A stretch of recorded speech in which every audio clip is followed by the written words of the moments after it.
So, hey guys, welcome to the Patrick McGibney Podcast. I'm sitting here with my friend and business partner, Alex. Welcome, my friend. Yeah, good to be here, man. Thanks for inviting me. Awesome to have you here. Alex is currently in Cyprus while usually living in Dubai. He's attending a mastermind. He's actually doing it on Saturday. He is the sales expert. Check Forbes under 30. We'll come to that a little later.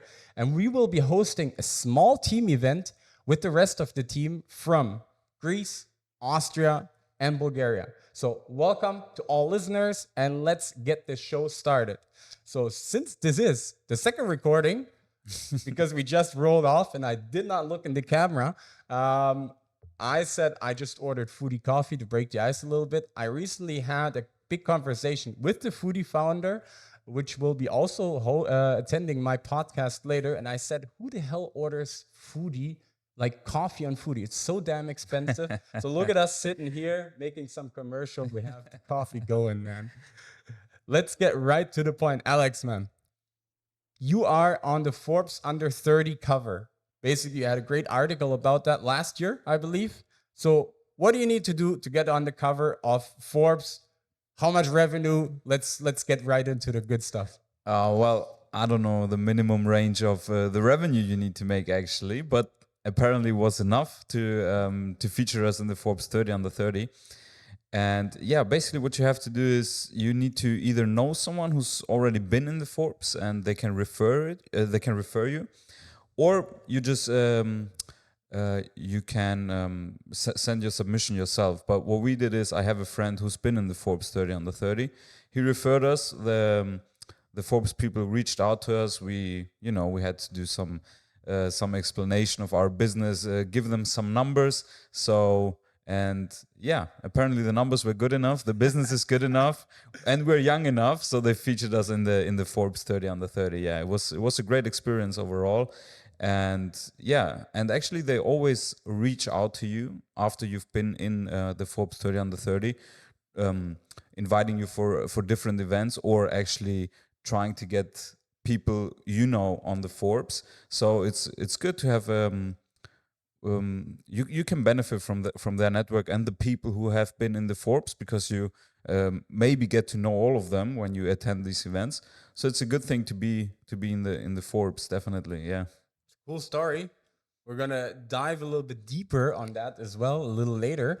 But I definitely want to be on the Forbes under 30 as well. But I'm over 30, so you're over 30. Is there a Forbes over 30? Maybe Forbes under 50 you can make it.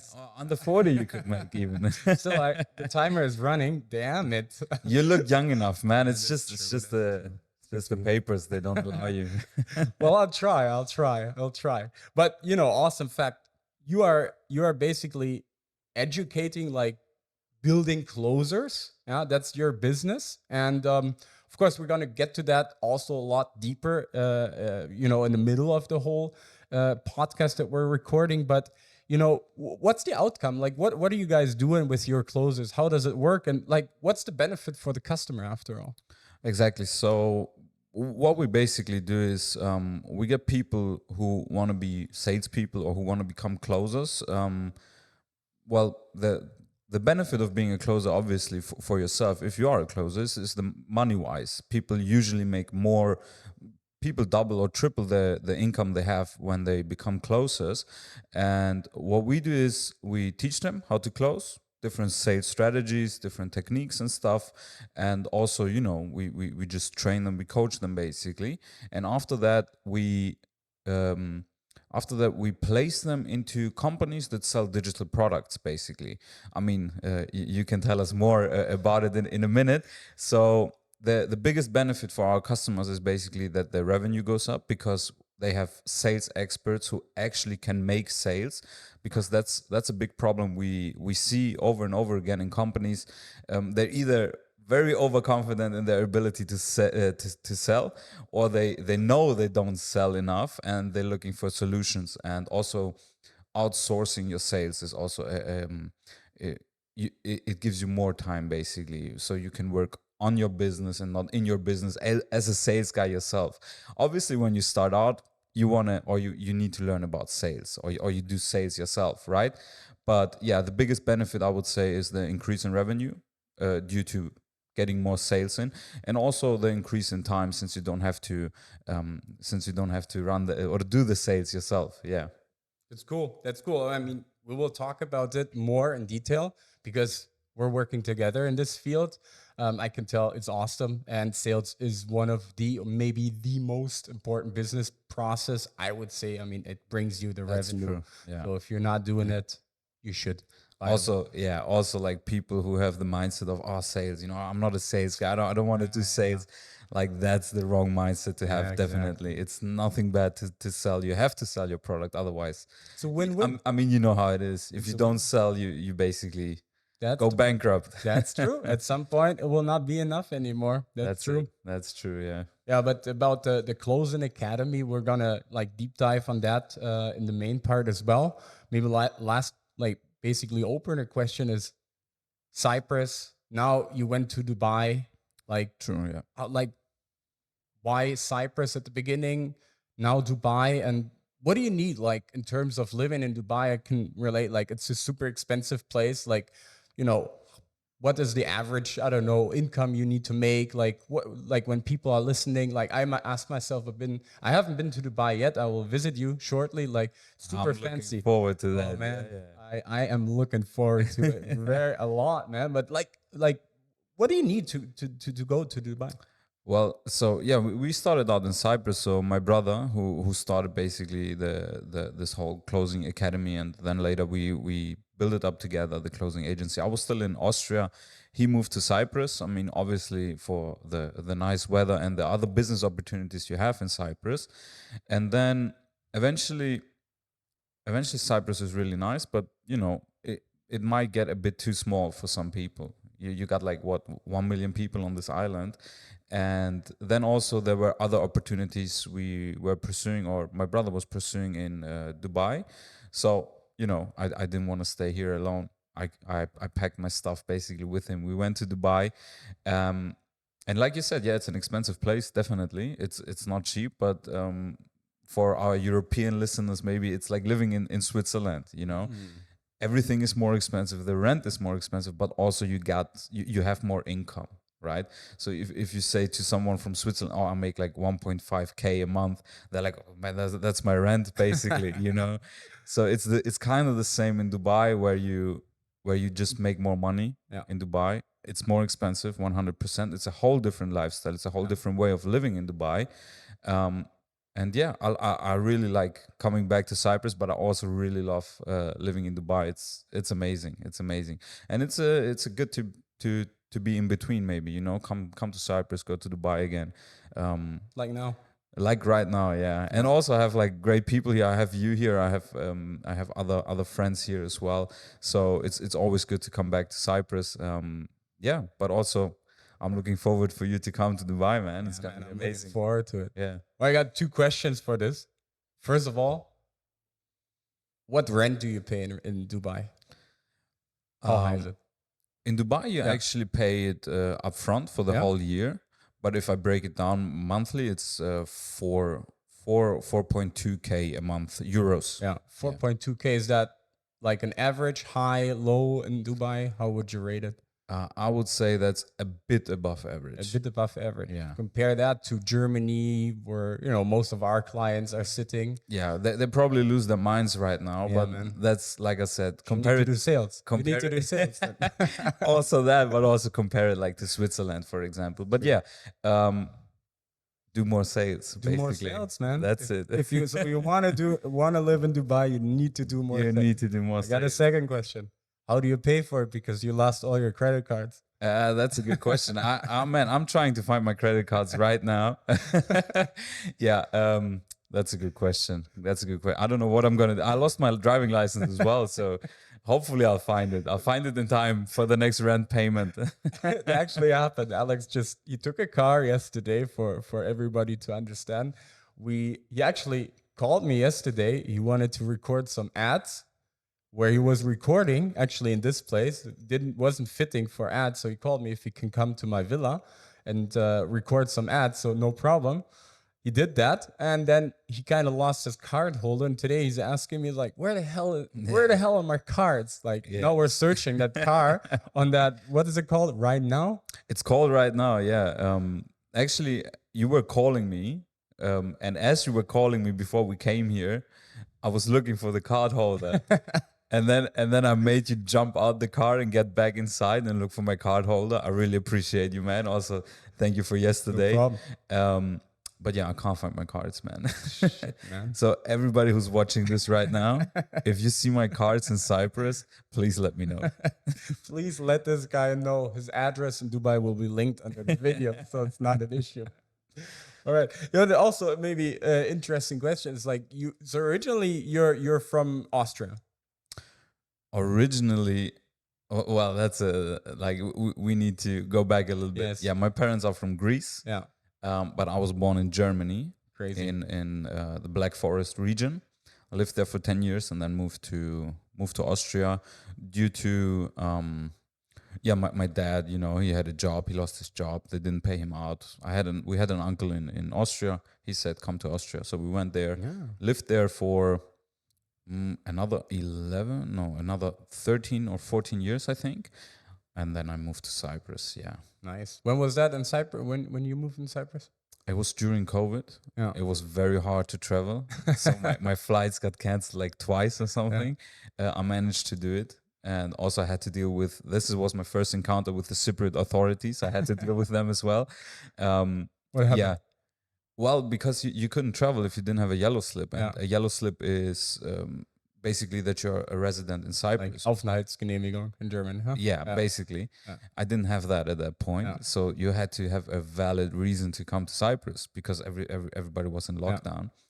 So my brother employed me actually, which is funny enough. So I was an employee again and on the papers.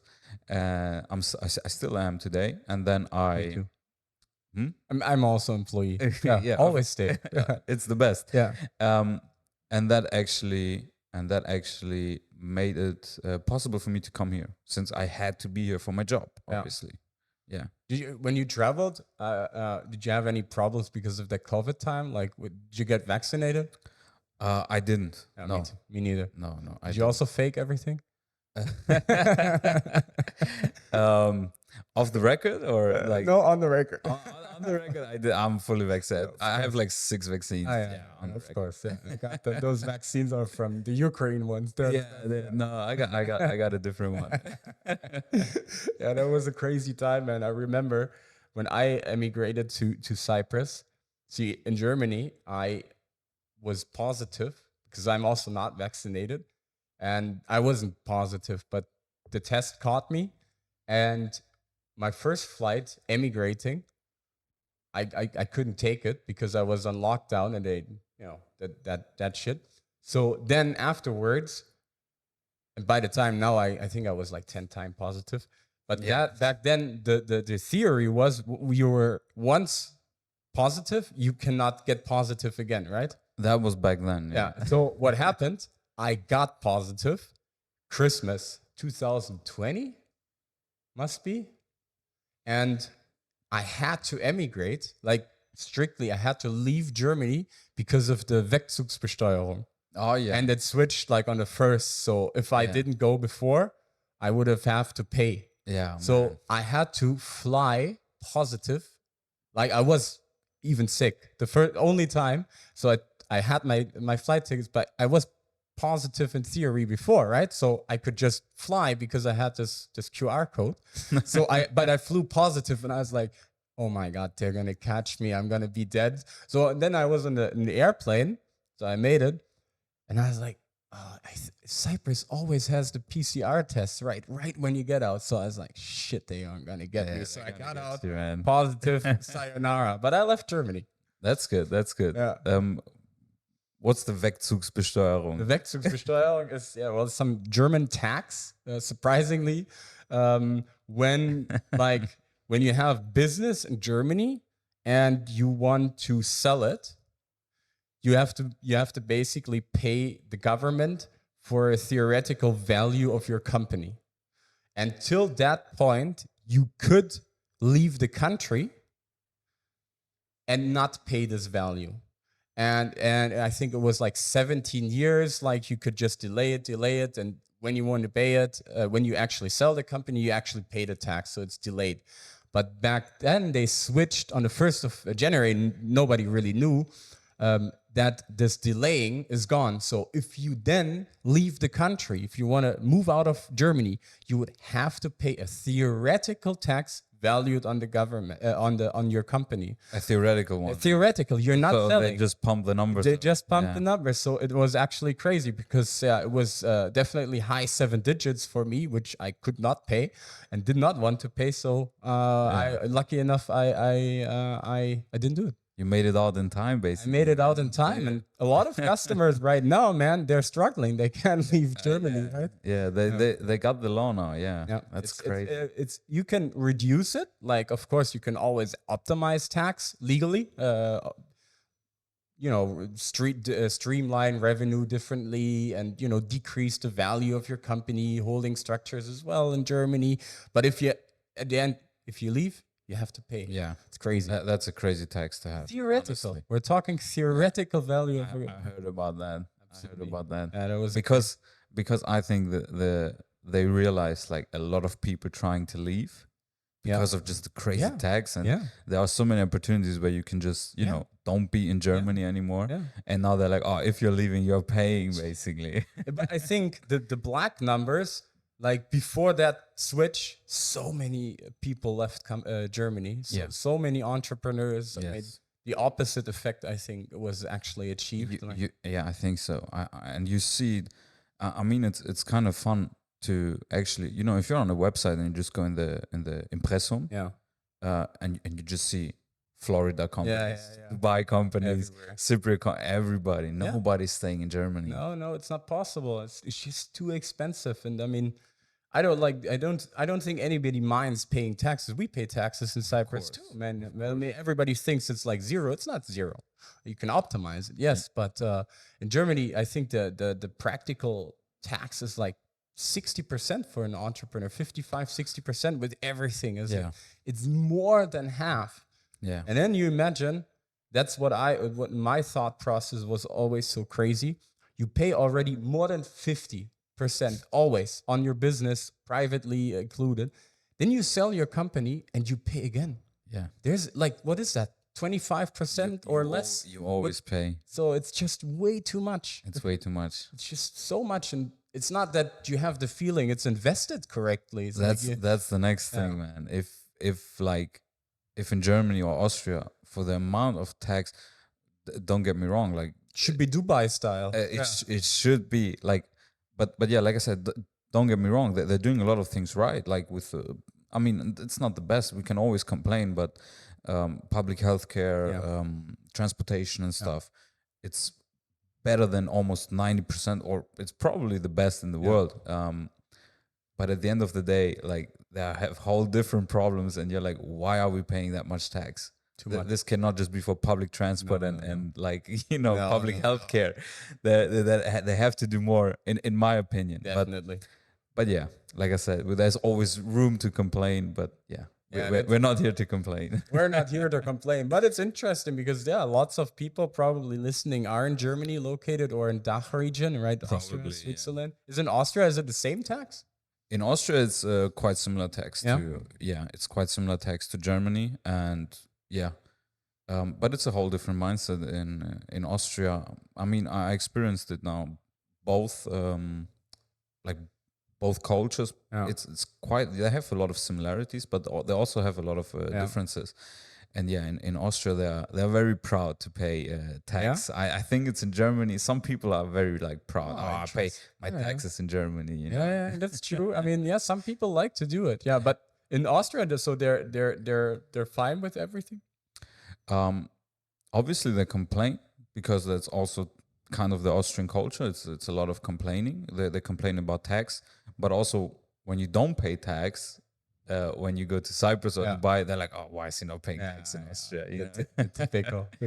I mean, you probably get that a lot as well. Yeah, definitely. But what's for you like when did you come to Cyprus, and what was the main reason to come to Cyprus for you? Combination of business and private life. Like I definitely back then I had a company group, and we wanted to really optimize that whole, the company taxation, cash flow structure. So we looked into all different. We literally hired Deloitte for a lot of money and told them like, give us all alternatives worldwide how we can set up business and private life, under our conditions that we told them, what's the best. So we looked into Cyprus, Dubai, Panama, and all that, really exotic stuff as well. But at the end, it came down, it's like business is one thing, it can be optimized, but private also needs to come with. I have a family, needs still growing. So that was like, needs to be balanced. So in Europe, Cyprus is number one. Definitely. Malta, I mean, it's like out there, but I talked to people about Malta, and I've been to Malta once, and it's so small. I mean, it's tiny, like huh? it's one weekend and you're done. Yeah. And here I haven't even visited most places. I'm always in the same places because my radius is so small. I'm lazy. But Cyprus, I mean, really gives you the business optimization. We put a holding over the daughter companies in Germany, Poland, Ukraine, and then obviously optimize the tax. So that was good also with regards for the sale.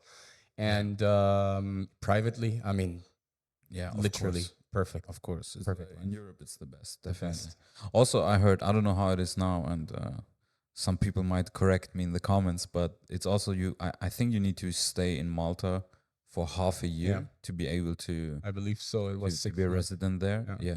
And here's 2 months. Here's 2 months. That's another benefit you have in Cyprus. Yeah. I mean, I wouldn't want to stay half a year in Malta. no, it's a lot. It's too small, man. It's too small. I mean, Half of Cyprus, I think. I think it's even smaller. Yeah, I think it's really like, it was so small. Like some people, they get this lagakola. What's that English word? Lagerkoller. What is that? When you are too much in one place, the you get crazy. Yeah. And that's how Malta thinks. So Cyprus is so open and international. That's what I love about this, and the combination of both is just perfect. And 2 months, right? I mean, 2 months. I'm living here, so I don't have any problems. But I know a lot of people who really just want to stay here for those 2 months. I mean, it gives them flexibility. I also know people who said they're gonna stay here 2 months, and then there's a north part where you can skip through and can leave the country unofficially. So there's crazy things here. Some things going on here for sure. But yeah, it's also like people who usually come here, they also love to travel. Yeah. So it makes absolute sense to stay here, do your 2 months, or like do it over the whole year. It's perfect. And travel in between. Yeah. For like digital nomads, it's number one. It's number one in Europe, because or in the world even. There's everywhere. I mean, you have every kind of people here in Cyprus. It's like you have digital nomads, freelancers, contractors, like coaches, entrepreneurs, billionaires. Like it's like everything, right?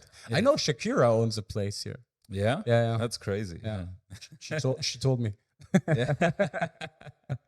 I think she should be your next guest on the podcast. I'm still negotiating the salary for the podcast. Like was very high. No, but there's all kinds of people. I mean, you're hosting on Saturday this mastermind. Isn't there like a crazy dude coming there? Yeah, I'm not hosting it. We're attending it. But yeah, there's I couldn't find his net worth. There's a Greek English-born American entrepreneur, I think, George Lorothetis, and he's hosting the mastermind.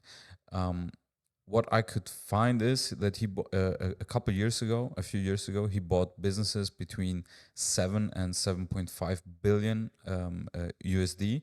So his company, he has money. He has some cash. This guy definitely. And like I said, I couldn't find his network, but you have these types of people here as well. Crazy, you have Russian oligarchs. You have a lot of Germans here. I mean, it's you walk around Larnaca, you see these guys with Ferraris and Lambos, and you're like, man, like you're in Cyprus and you see all these crazy things. It's it's a bit of a melting pot of different cultures and entrepreneurs from all over the world. It's amazing. You have a great network here as well, because I said before, Dubai has a great network and stuff, but also like in Europe, Cyprus, when it comes to entrepreneurial network and stuff, like it's the number. Crazy, it's number one. It's crazy. Yeah, you're right. I mean, if I just think about of how many people I bumped into the last couple of years, I mean, just recently, I was out for Valentine's Day with some friends and my wife, and we met some. My friends brought some other friends, which I also knew. As like, they came in a McLaren, and like the topic was, I'm gonna buy a jet. It's like cool, and that's like that type of conversations. Like, I don't have a jet, so I can't save that. And then he showed, and it's like, you know how much it is actually to fly from here to Athens? 2,000 euros for 5 people.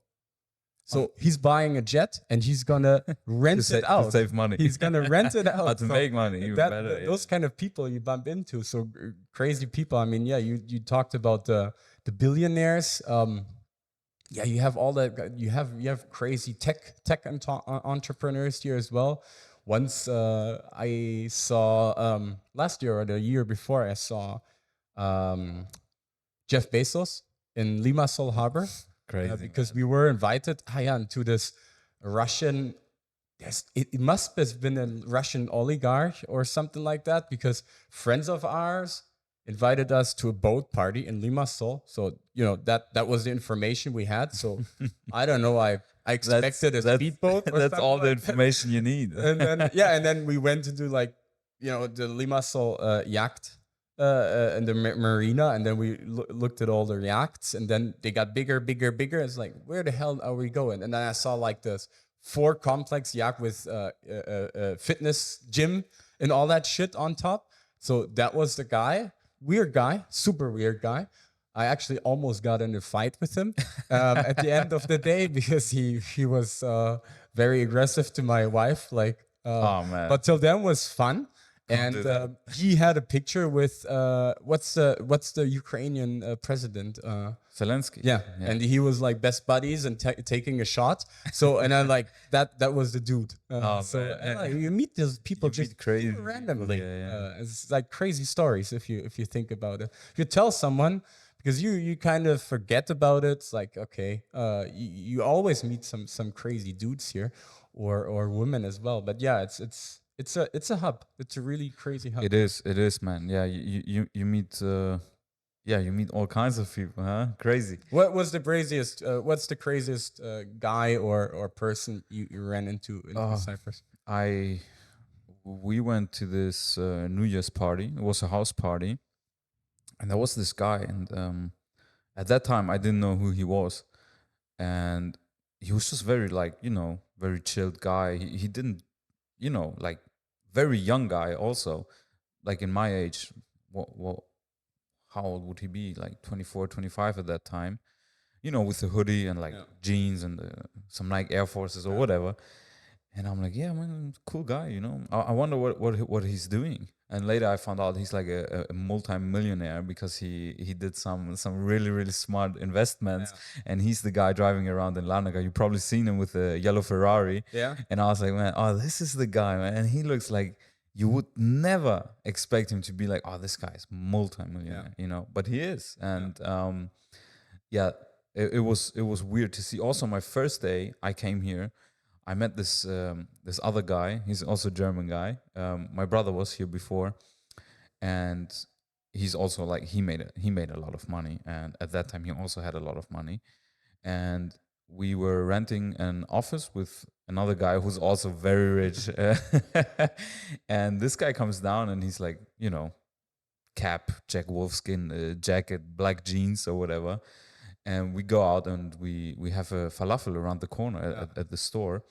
And later my brother said, oh yeah, this guy's rich as fuck. I'm like, yo, like you don't, because before that I never saw rich people. Yeah. I was like, man, there must be like always in the suit, I had this whole different picture of like people with money. But yeah, they were like, everybody here is like relaxed, and they don't seem like, or they don't I don't know what it is, if they don't care or if I just didn't expect them to look like that. But yeah, they were just very casual guys, but huge bank accounts, you know. And I was like, man, and in my first day here, like I met 2 millionaires, I think. Yeah, it was. It's the way to go. So that's another thing. When you come to these places, your mind opens up. You're like, oh man, you know, this guy in a Jack Wolfskin jacket, he's rich as fuck. Like, why can I not be like this? Of course you can. You know, like so you start to think differently. You get a whole different relationship to money. You think about money differently, and that's also like I hate to use the word, but your mindset just gets different. I mean, you know how it is. You started from scratch basically, and you made some money. So yeah.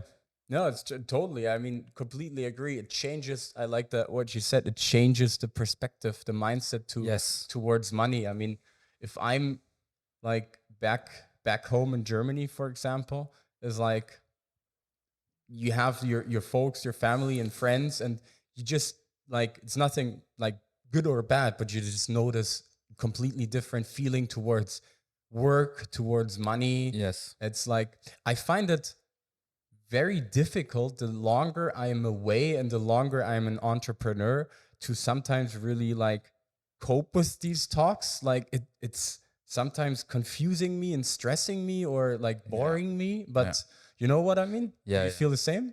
Yeah.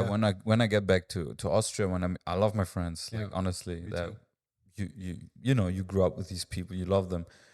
But in some cases your whole perspective changed. And you're like, I can't talk about this. Like that, it maybe sound arrogant. I don't care, but it's a whole different thing. Yeah. You have a whole different perspective. You have whole different goals. Yeah. Your goal is not to get to Friday and then party on the weekends. Exactly. You have a whole different mindset. Like again, stupid word, but you have a whole different mindset. It is mindset. And but also people nowadays are more open to everything else. Yeah. Like I feel like a few years ago, like when you were coming up, maybe people would look at you funny if you said these things back then. Yeah. But now you can say it and people understand, I think. But like you said, it's different perspectives, different lifestyles. You do different things. You know, most of my friends are working construction or you know, small office jobs, and you're like, you know, trying to build an empire basically. And it's not the same. It's not the same. But it's still super interesting, man. It's interesting. Yeah. I love my friends. We can talk about a lot of things, but when it comes to work and business, you know, when you do your own thing, you have a different understanding, a different perspective. So yeah, definitely. And you know, like money becomes like, even the word money is regarded very negatively sometimes, right? But it's like, especially in Germany, right? In Germany, super negative. I mean, you're greedy, I think. Like, but anyway, anybody needs it. And I mean, for business, if you have your business, it's a tool, right? You invest it, of course, you take some, but the main part is you want to put it. This is how I feel, that it works for certain purposes, and purpose can be always different. Money is a tool. That's it. Yeah, and it shouldn't be regarded positive or negative. You can do a lot of good things. You can do a lot of bad things, obviously. So it depends on what you're trying to do. If you're trying to do bad, you're gonna do bad, even if you have money. If you're trying to do good, you can do more good with more money. That's true. So and that's the thing, like you said. That's true. Yeah, but I agree. It's very difficult sometimes to talk about these things. It's very interesting because you kind of like, I feel sometimes like that. You kind of move away from where you have been. You develop like a lot faster if you're, you know, if you even leave the country, right? If you leave your hometown, if you experience new cultures, new people, I mean, it elevates your whole life in such a way. It's very difficult to describe if you haven't done it, right? Like, imagine now you would have to go back and live at the same place. Like, it's just not possible, wouldn't it be? Like, or you couldn't do it. No. And a great example for that is my mom, actually. Yeah. She only saw Greece, Germany, and Austria. Crazy. Like, but she was in Dubai now. And then we flew her out to Dubai for my brother's birthday. Yeah. You know, we got her the tickets. My oldest brother came as well, so they came to our place, and she was like, she couldn't stop Really? looking out the window. Yeah. She couldn't stop going for walks just to see more things. And I mean, I think you need to do that when you are younger, to like open up your mind. Because she's almost 60 now, and she did it now. Yeah. She's fascinated, you know. So you need to do that in a young age and I feel like you need to do it in a young age to see different things and be open to different cultures and different things in general. It helps you personally. It helps you in business. It helps you everywhere. Yeah, traveling it's a must. Yeah, definitely. I mean, these days in our business, we can live and work wherever we want. I mean, but that's a freedom we worked for. And, exactly. Nobody gave it to us. Exactly. Everybody has the same chances. But I like what you said, like, also like when it not only family, but also not friends, but also family, like your mom now coming to Dubai and showing her new world. I mean, that's a super good feeling, right? Yeah, it's amazing. That's one of the best feeling if you can show your family, your parents, even like, here, this is what I'm that's doing. The things you work for, right? Exactly. I mean, you do a lot of things for yourself, but at the end of the day, you do it for your family and your loved ones. And when you can show your mom new things, when you can tell her, oh, her washing machine broke. Oh, don't worry about that. We take care of that, you know. Yeah. So that's amazing too. To just, and you can do that with money. Yeah, that's it. Exactly. If you make a standard salary in Germany, you can't do that for your parents or for no one basically. No chance, no. So that's why you need money, and also the freedom. You know, you can work from everywhere you want. Yeah. Could you imagine to not work remote anymore? Oh, man. No, man. I remember the days where I actually was consulting clients on site. Man, it was horrible. I lived in the hotel for years. I literally lived there. They had a special breakfast for me because I was living there. So it was like cool back then. No way. I mean, oh man. No, I mean now these days you also kind of get used to it. Like even the walk from your bedroom or living room to your office or wherever. Sometimes I feel like it's a long way, man. Like, and when I'm driving to Nicosia or something, like you're in a traffic jam. Like in the morning, yesterday we drove there. It was exactly like 7, 8, bam. I was standing 1.5 hours. I was like, oh my God, this is really tough. It's a waste of time. You feel like, yeah. But it's, I mean, coming back to your mom, I like that. Like my parents, they're coming now to Cyprus. So they're trying to sell their house. So if anybody wants to buy a house, contact me in Germany. And they're living in Wolfsburg, but a little bit different. Like for my mom, she met my dad in Canada. She already left the country once. My dad's from Canada. We grew up in Canada, and then they moved back to Germany. But now, still, I also feel like for my mom, now is like she really wants to come here. But I still feel even like you have her parents are still alive, God bless, for a couple of years, I hope, and the rest of the German family. So I feel it's very difficult for them to leave, but at the same time, they do want to leave so bad. Like my dad is sitting literally on his luggage, is like, buy the house. I'm going to do it for free. I need to leave. So super, super cool to enable that. Yeah. And then looking for a house here for them is going to be so cool. Yeah. You're going to have them close. That's amazing. Awesome. Yeah. And that's again, like due to you building your own business and having your own business or businesses. Yeah.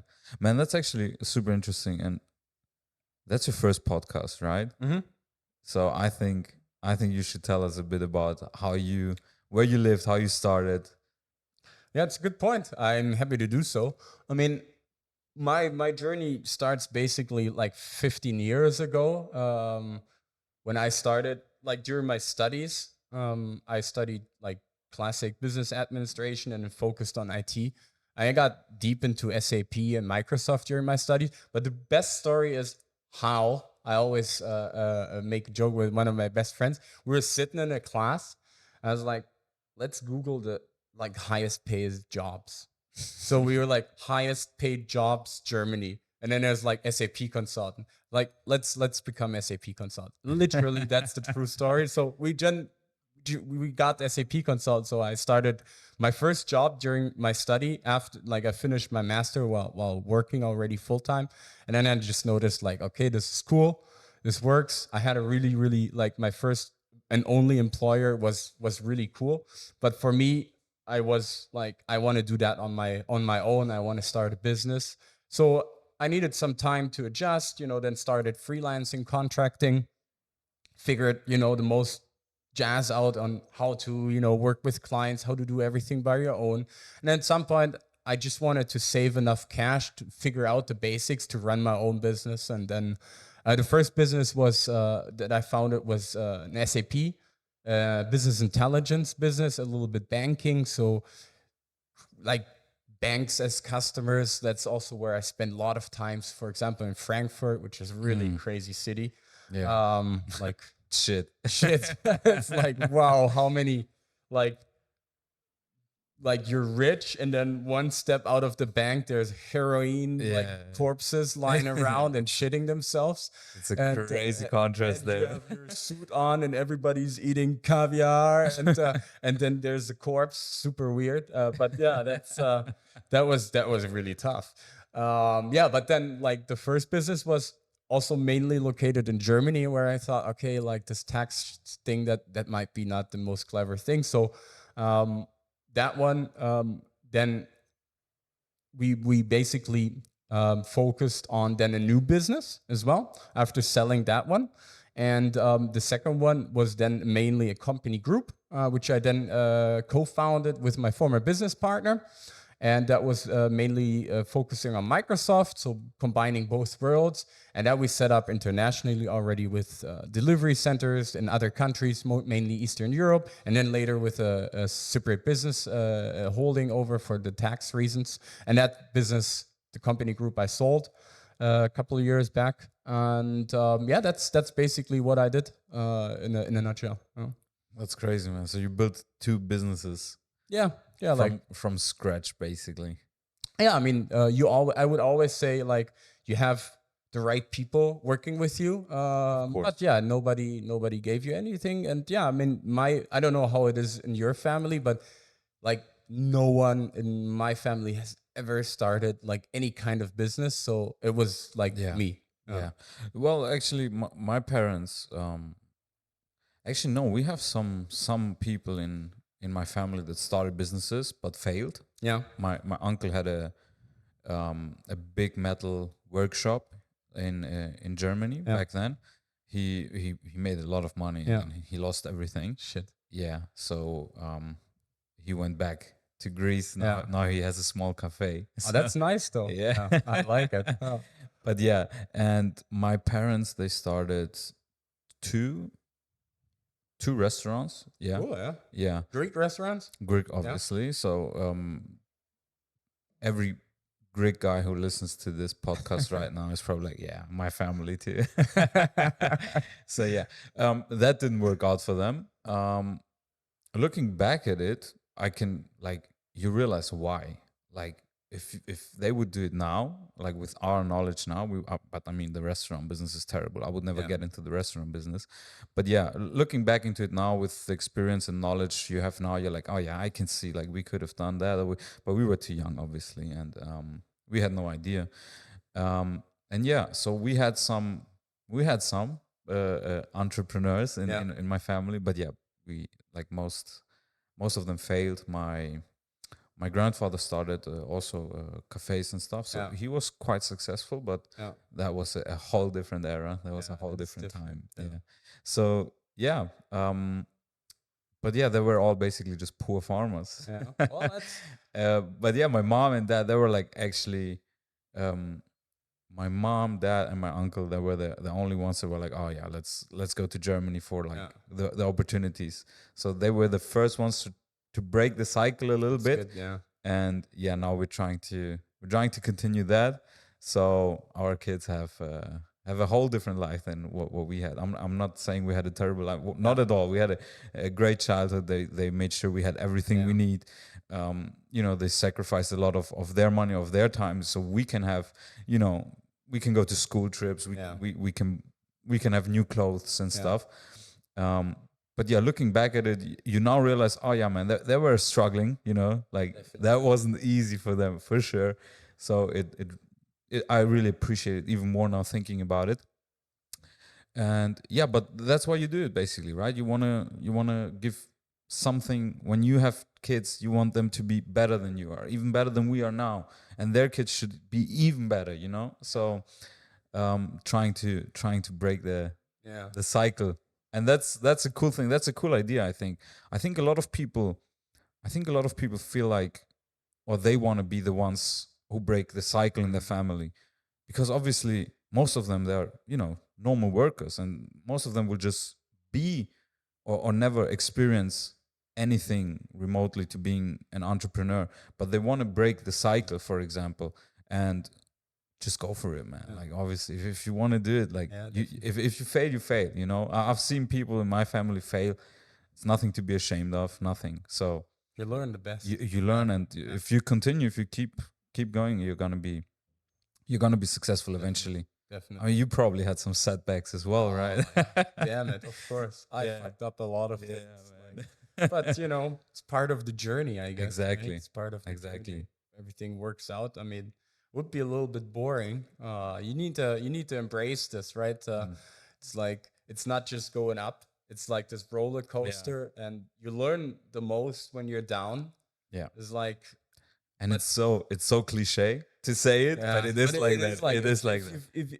If nobody has experienced, you need to go through hell to really appreciate, you know, more the heaven. It sounds like a saying, like a cliche, what you read in these motivational speeches. Exactly. Yeah. I mean, but it's just true. It is like that. Entrepreneurs know that. If you've done it yourself, man, sometimes you feel like, man, I don't know if I want to do this. Like, why am I doing maybe this? a bit of an imposter syndrome as well, but then you're like, when you go through it, you're like, I'm the man. Definitely. It makes you really tough. I mean, if I remember back like 10, 15 years ago, what shook me, like, now these days, there's like not so much that really shakes me up. Like, you have to come with a tank or something like that and, you know, shoot my house that I could like. But then again, it's not even my house. So I'm like, cigar. And, no, it makes you tough, man. But what was the main motivation for you to start, like, as an entrepreneur? Man, I was fed up. I was so fed up. In Austria, you make a Lehre. Yeah. So you learn a job. Yeah. And that was my only option. My grades weren't that good. I wasn't interested in school. Yeah. I could have had better grades. I know that for a fact, because when I tried to learn, when I was learning the job, you still have to go to school a few weeks a year. And I was just straight A's, like all A's. So I knew I could have done that before. Motivation. It was motivation. But I was more motivated because I had to pay for the school myself. And if I get straight A's, only A's and everything, I would get the money back from my boss. Okay. And I knew my mom paid for it. Yeah. So I was like, fuck, man. Because I had a salary of like 400 euros because you just learned the job. And my mom paid for the school. It was 800 euros. Yeah. And I'm like, fuck, man, I really need to get those A's. I really need to get my grades up. Otherwise, you know, I can't have my mom pay 800 euros a year and like not get it back. So, yeah. For a fact, I know I could have had better grades. But yeah, I had bad grades, and then the only option you basically have is to start a job. And I got like, man, nobody wanted to work with me. I don't know why. And they were all, I was sending out Bewerbungen. Applications, yeah. I was sending out applications, man, and I didn't even get a call back or anything. And this one guy called me. He's like, we don't want to work. I'm like, okay, fuck it, you know. Then he called me back a few days later, and he was like, actually, you can come work with us. So I was like, okay. So I started working there. It was a metal workshop. I was a welder, and just a metal technician, Metalltechniker. Doing that, man, you need to get up early. You need to go in the workshop. You need to, you know, you get dirty. You eat dust every day. When you go in the shower after work, it's just black because you're just full of dust. You're grinding, you're welding, you're inhaling the smoke and stuff. And I was like, man, fuck that.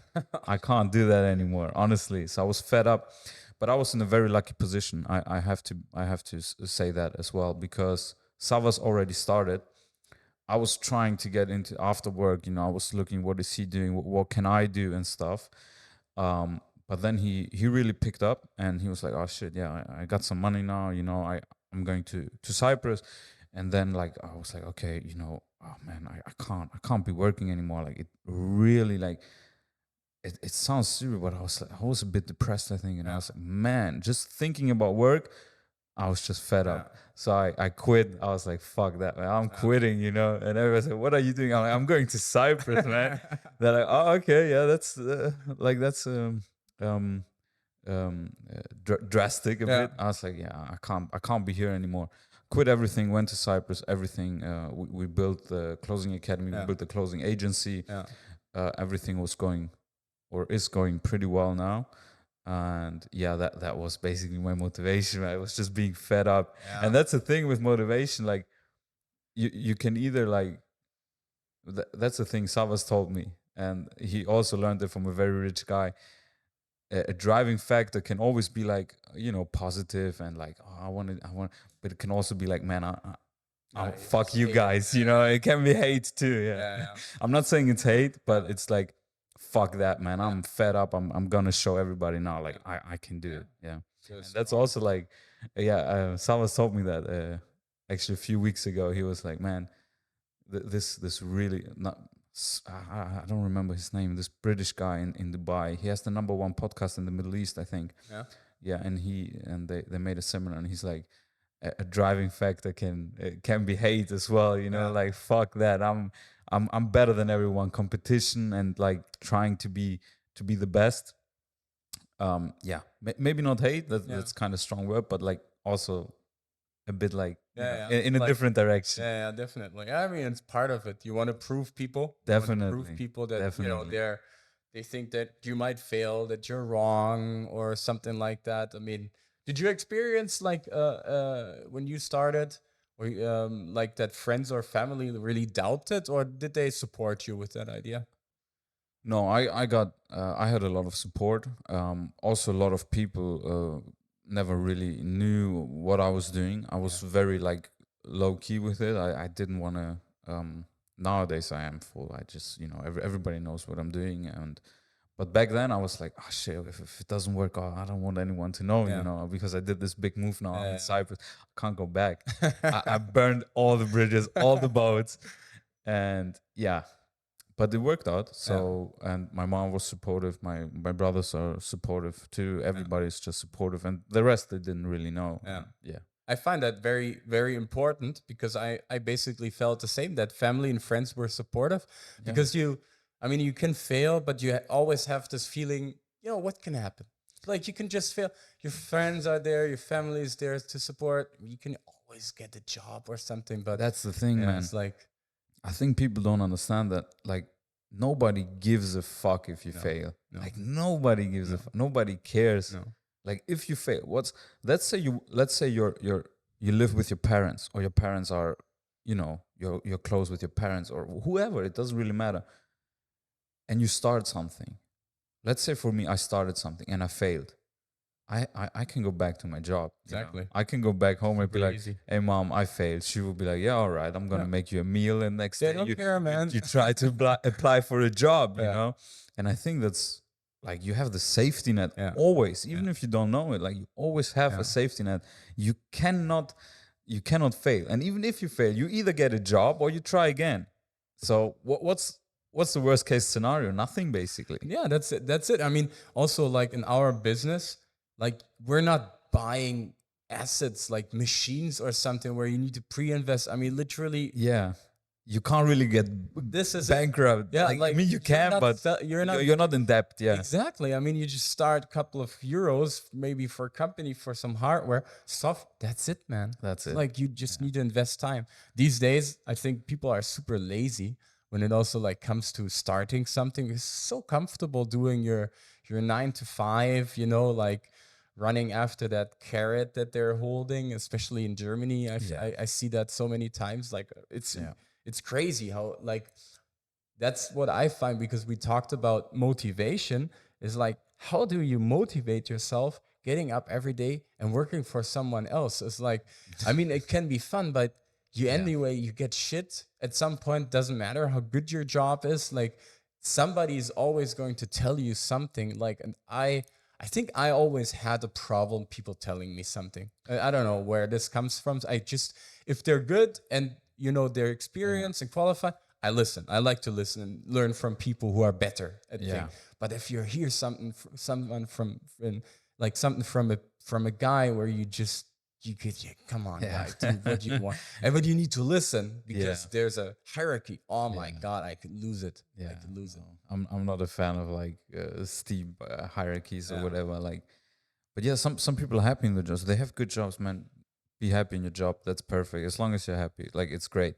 But also, a lot of people are just not happy, man. Yeah, man. They're just not happy. That's a fact. I know that because I wasn't, and I know a lot of people who aren't happy. So just look, what can you do? Yeah. What are your like? Well, do you have any qualifications? Is there anything you really want to do?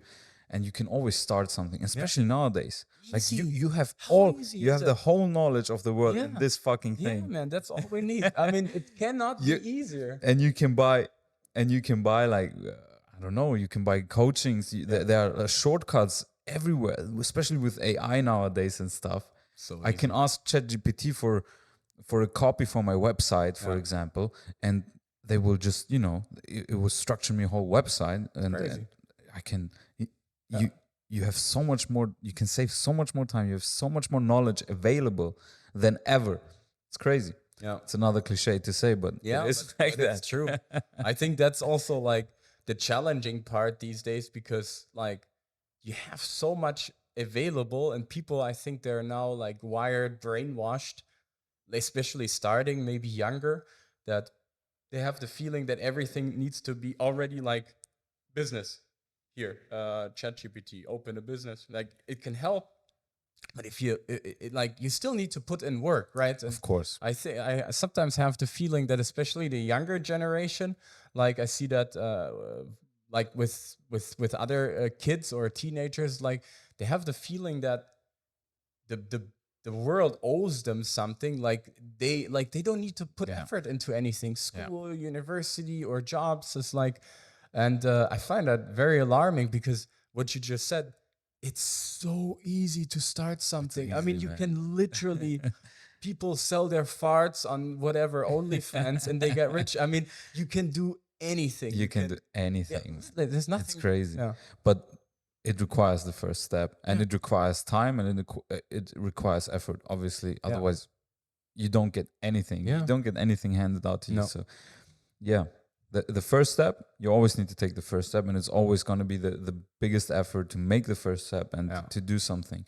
But you can do it. That's the thing. Like you can do anything nowadays, and you can be successful, and you have all the knowledge in the world. Yeah, it's pretty cool. Yeah, actually, pretty epic times. But yeah, it's also like you need to take also full responsibility and accountability to and nobody owes you anything. You only owe it to yourself, and I think that's something young people need to understand. I'm young myself, and when I realized, man, you just need to take responsibility for everything, that changed my life. I take responsibility for things I'm not responsible for. Just because I know, okay, if I don't know, somebody else fucks up, it's my fault because I didn't explain it to him right, for example. It's a good mindset. If somebody fucks up a sales call, it's my fault. Why didn't I teach him this exact scenario? So it's good to always take responsibility, in my opinion. Yeah, 100% agreed. That's also one of the values that I, at least most of the times I try to strive towards. I once read a book, I think it was called Total Ownership, where it's exactly explained what you were just saying. It's like an ex-Navy SEAL or something like that who runs a super big business. It was a real story, and he also, all this is ownership. And I did the same in my businesses. It's like, it's my responsibility to teach them, to onboard them, to have the structures, the processes, and everything. Even like private life, the same, right? Same thing. It's my shit. I need to handle it. I agree. Same thing. Yeah. It's I feel like every successful person will tell you the same, like full ownership, full responsibility for everything. One of your employees fucks up, it's your fault, man. It's your employee. It's your employee. And this translates automatically into your private life, like you said. Because the way you run your business, obviously it reflects on how you live Yeah. in general. Definitely. So fully agree, man. Yeah. Couldn't agree more. Like, Yeah.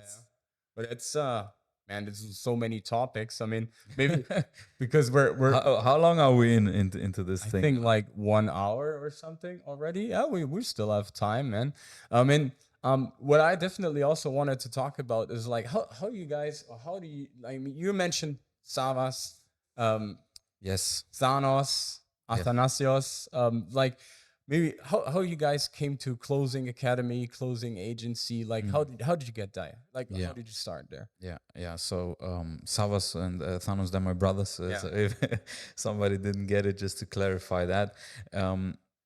So the free spirit, let's say, in our family was always Savas. He was always like, maybe a little bit of a troublemaker, but also like very creative guy. He always had ideas. He and very calm. Like he always looking for solutions, and just seeing him also in the past few years, just how he developed, crazy, man. Like how he was when he was a like teenager to how he is now. He's successful businessman. It's crazy to see that in your family and be like, oh yeah, I can do that. It's an inspiration. And also Thanos also, like he you work together. So how it started was basically Savas, and he had this marketing product where people, they learn how to run the ads, and they learn how to how to use Canva, basically. Like how to just create creatives and do the copies and stuff. And out of that one, people would, they would run ads, they would have leads, and then we realized, all right, nobody can do sales. Nobody can sell the product. You know how it is. You get a lead, you call him, and he asks you one question, And that's it. and you're like, oh yeah, this is my product. And then you start pitching, and they're like, yeah, I'm not interested. And we realized, okay, nobody knows how to do sales. Out of that product, we created the Closing Academy. And this is basically where we just taught people how to do sales, right? I learned everything I know in regards of sales. I learned everything from Savas, and obviously, I did my own experiences. I read my own books. I watched my own YouTube videos. And just sales is also a lot of experience. And then I was working in sales as well, and that's basically how Closing Academy became a thing. And then people were working as closers all of a sudden, because they're like, oh man, fuck selling my own product, because I can do better closing leads from different people. So we realized that quite quick, and we're like, all right, people are very interested in becoming closers and salespeople in general. I mean, you can learn how to do sales, and you can start selling yachts, and you get some big ass commission selling a yacht. So there are a lot of opportunities you can get from sales. You can sell 20 euros products, for example. If you sell, I don't know, I mean, I wouldn't do that on Zoom. Let's say you can sell €1,000 product. You can still get €100 commission on that one. You sell 5 of those a day. 500. That's 500 a day. So you can make a lot of money being a closer. And we taught them how to do sales. And then later on, people kept asking us, hey man, I got business, I got leads, and I'm looking for someone who can actually close them. Because it's not only regular people who don't know how to do sales. It's a lot of, we said that in the beginning, it's a lot of businesses who don't know how to do sales. And then we started with Closing Agency, where we would work closely with businesses. So we would look at the sales process, because we've done it before, and now we can do it we've done it for ourselves. We can do it for other people now as well. And now that we've done this process 100 of times, we know exactly down to the very last detail what you need to know and what you need to look into it. And then we started, doing strategies for sales. Our most common strategy is setting and closing. So it's the first contact and then the closing call. We started to implement that. We started to implement CRMs, different scripts, looking into the target audience, customize the scripts for the different target audience. We have a very unique way of pitching our products, for example, which, I'm not gonna say here. If you want to ask this question, I mean, you know it. So I know it, do me a favor, don't ask. And yeah, and then we started, um, giving companies closes, and also like working with companies directly, and also just vermitteln. How do you say it? To recruit or Recruit something like that, basically. And they had great results. Because they were suddenly closing leads, more revenue. We said that in the beginning, and then you obviously get we have different systems. We can either get a commission every time one of our closers does a sale, or it's a one-time payment. Like you pay us up front. We give you someone. It's basically a recruiting business. We give you someone, and if you're happy, you pay us. If not, we make sure you get the right closer for your right product. And since we're training them ourselves, we kind of know what product goes with who. And then it's quite easy to actually get the right products for the right people. And like I said, we have great results. Last month we paid, I don't know if I can say that, but we paid 300,000 in commissions. Crazy. To our closers. So it's a high paid skill. It's a high paid job. And we're also in the real estate, but like we sell real estate. That's mostly Sava's thing. We sell real estate, and my thing is mostly like digital services, and it's a great combination. It works. And like I said, if you're a closer, if you're a sales guy, you can sell real estate, you can sell yachts, you can sell cars, you can sell services. And you're always gonna be, or you always want to be in the high ticket price field. You're gonna get good commissions. That's true. And you're gonna be remote. If you're not doing real estate or yachts or anything, if you're in digital services, you're gonna be remote. That's a big incentive for a lot of people. So that's basically our whole business model. That's really cool. Like, well, obviously I know it very well because we work together. Also for my company. But what I really like is the fact that you have the closing academy and the agency, which you said you're basically training, educating, and making sure that the people are quality. And then you're working with other companies. So because most of the times when you work with other partners, they give you people you don't know, are they good, like where they got, so they just get them from wherever kind of garbage place, or not even trained. So that's literally the reason why, like, probably every viewer or listener right now, especially in the business field, have tried to outsource any marketing or sales. Never works with other agencies. But in this case, you really make sure you train them, the people. And I think that's a core difference why it's working. It's working so well. That's exactly why it's working. And also why it's working is, I mean, you get the right people, and then also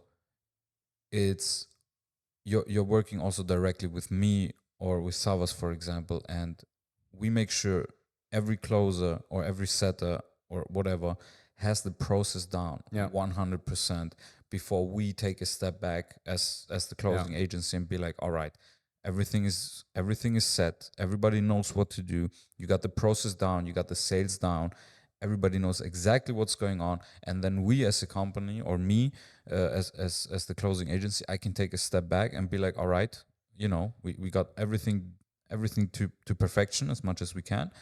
I take a step back, and you have this project and everything is working fine and everybody's happy.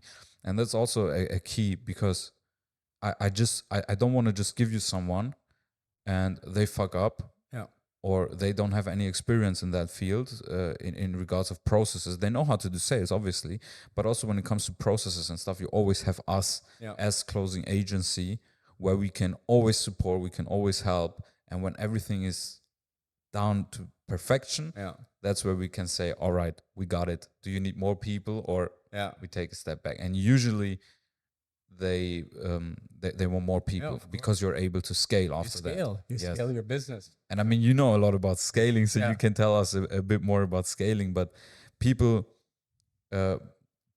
people are able to scale. They have scalable products. They have capacities, but they fuck up the sales. Yeah. You cannot, when your sales are not done, you cannot scale. Nothing. Without sales, there's nothing. Exactly. There's a saying that sales fixes everything. This is something that I like to say, like also back with my previous businesses, or I also tell to a lot of clients of mine, like, let's get the real problems, like problems in marks.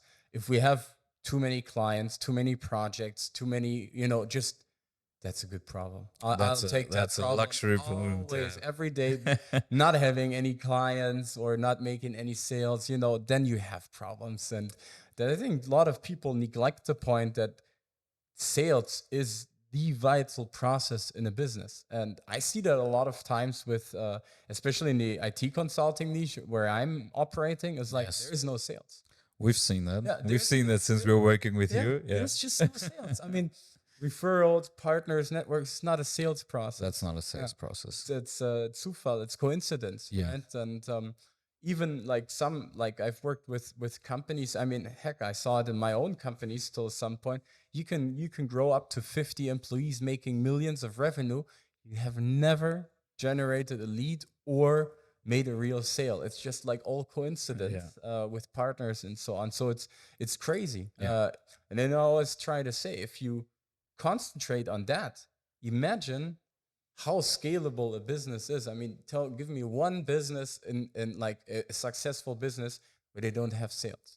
It does not exist. You know the saying in German, verkaufen ist das ganze Leben. So sales, your whole life is sales. And that's true. Yeah.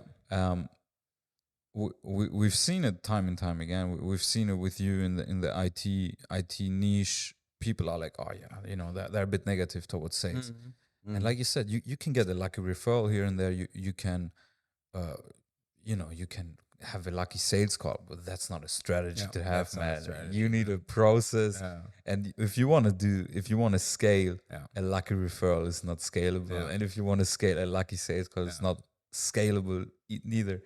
So you really, really need to have us, basically, or someone like us. I'm not saying there are not other people, but we have it down pretty good in the digital product niche. So you need a process, like I said, and we've done it thousands of times before, where we helped people to scale through qualified salespeople and through a working sales strategy.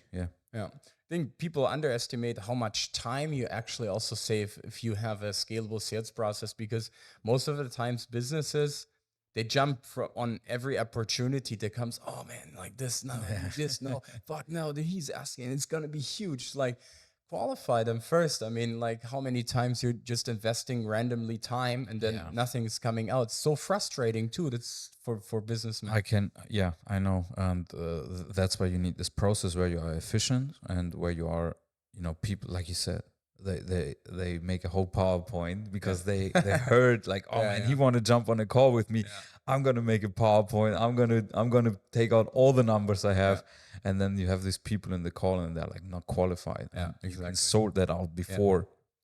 And it's crazy. It's crazy that people have the strategies. For me, it's completely crazy, and for some people, it's like, oh yeah, that's normal. I make a different PowerPoint for every new lead I have. I think this is also like, at least in the IT niche, that's also like the good and bad thing, because they can, like, even businesses can come very far by not having a sales process. Like alarmingly fun. Like, I'm talking like 30 years on the market, millions of revenue. And then, but like the risk, like you're dependent on maybe one customer, one partner. I saw that all the time. I saw that with other clients. And I would just rack my nerves. I mean, if you don't, like, if you're entirely dependent on always someone else or like some external factors, must be like, it's just risky, man. You have responsibility for people, for families behind. So you should have that right. You should have processes down from sales to all the other things. 100%. If you have this strategy, like you said, where you are just depending on other people, it can go from 100 to 0 like very quick. Yeah. And then what are you gonna do? Yeah. And then you need to do sales anyway. Yeah. If a big partner of yours is gone, Yeah. you need new clients. How are you gonna get new clients? You need to do sales, right? And if you can't do that, well, you can basically you drive your your business into a wall. Yeah, definitely. Seen that happen many times actually, and that's it's so vital. So, yeah, I mean the best example actually also when you were telling like when you educate, train the people, you give them to companies. I mean, your brother is working with us, so I can tell like firsthand experiences. It's a lot of like so much efficiency, a lot of fun too. I mean, Yeah. he's coming here in 2 days, right, with the rest of the team as well. So I'm looking forward to that as well. they're all psyched. That's gonna be super good. Can't wait to meet all of them. Yeah, man. We see it. This is actually the first time that like in our collaboration and the rest of the team that we see. Okay, we've seen each other physically, but the rest of the team we haven't seen, right? Yeah, I mean, I've seen my brother, obviously, but you haven't seen him. No, I haven't seen Then, him, yeah, like it's in gonna real be life. fun. Yeah. Yeah, and I mean, you know the process now. Yeah. What we did with you, and we're still fine tuning it. I'm still fully committed, and I'm fully in your project as well. And it's also like fun to get to know. With every new client, you get to know a different niche. Yeah. It's amazing. Especially you want very interesting people. Yeah. Very smart people. Very analytic people, and it's a challenge for us. It's a challenge for us as well. I'm not gonna lie, but we have great results. We have good results. We have good definitely, results, definitely. and we got the process down, and now it's just fine tuning. Yeah. It's amazing. I love it. Yeah, that's why we do it. Like also, you need some passion behind it, and it needs to be fun. we definitely have it that. needs to be fun. I mean, we're celebrating every new customer that that we're getting. I mean, the cool thing is that like together, the process that we build is like when we talk about qualification, yes, we qualify people or businesses beforehand, in vice versa, right? It's not just, we also want to see that they're fitting to us. Like that's also a lot of times I hear like sales, it's just, do they have the money or something? It's not about just money. It's like you want to work with the businesses or the people that you want to work with that you can really help or achieve great results. So qualification means, can I help? Is he in my target audience? We have so many check marks, and so vital for your own business to success. And you get the clients that you want actually, and that's also if you have to fight for every client, and you're like, oh man, I really need to close this deal, and it takes you months to close a deal, and then you just work with some guy who's not fitting for your product. Not fun.